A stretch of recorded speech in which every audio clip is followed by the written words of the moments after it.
রাস্তায় ট্রাকে লাগানো পোস্টারে থাকা অভিনেত্রীদের ছবির সঙ্গে অশালীন কাজ করছেন এক বৃদ্ধ, সাথে করছেন নানা অদ্ভুত অঙ্গভঙ্গিও। এমন একটি নিন্দনীয় ঘটনার ভিডিও সম্প্রতি সামাজিক মাধ্যমে প্রকাশ্যে এসেছে, যা নেট দুনিয়ায় তীব্র ক্ষোভের জন্ম দিয়েছে। সংবাদ মাধ্যমে দাবি করা হচ্ছে ঘটনাটি ভারতের। এই ঘটনা ভারতের নারীদের নিরাপত্তা এবং সমাজ কাঠামোর এক অন্ধকার দিককে আবারও সামনে এনেছে।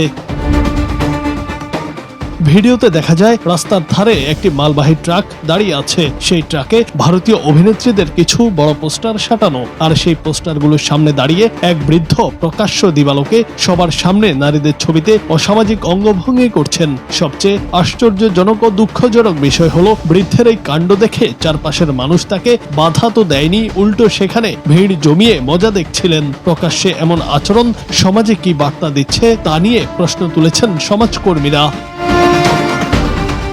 এই ভিডিওটি পোস্ট করা মাত্রই তা সামাজিক মাধ্যমে ছড়িয়ে পড়ে। পোস্টের ক্যাপশনে তীব্র ক্ষোভ প্রকাশ করে লেখা হয়, ভারতে নারীদের পোস্টারও নিরাপদ নয়, এরা সম্ভাব্য অপরাধী, যারা সুযোগ পেলেই নারীদের ওপর চড়াও হতে পারে। ভিডিওটি দেখার পর নেটিজেনরা কমেন্ট বক্সে ক্ষোভ উগড়ে দিচ্ছেন এবং ওই বৃদ্ধের কঠোর শাস্তির দাবি জানাচ্ছেন।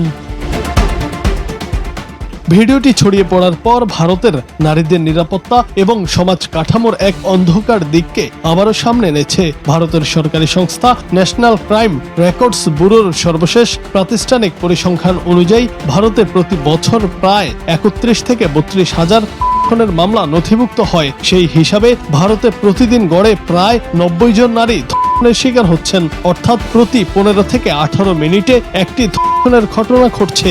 বাস্তবতা হলো, প্রতি 15 থেকে 18 মিনিটে একটি ধর্ষণের ঘটনাও অত্যন্ত ভয়াবহ, এবং এটি প্রমাণ করে নারীদের জন্য ভারতের বাস্তব পরিবেশ কতটা উদ্বেগজনক।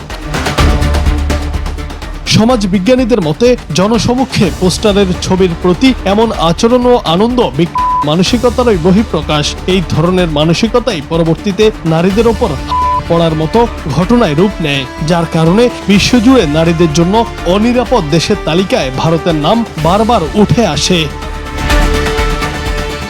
News desk, Bangla TV.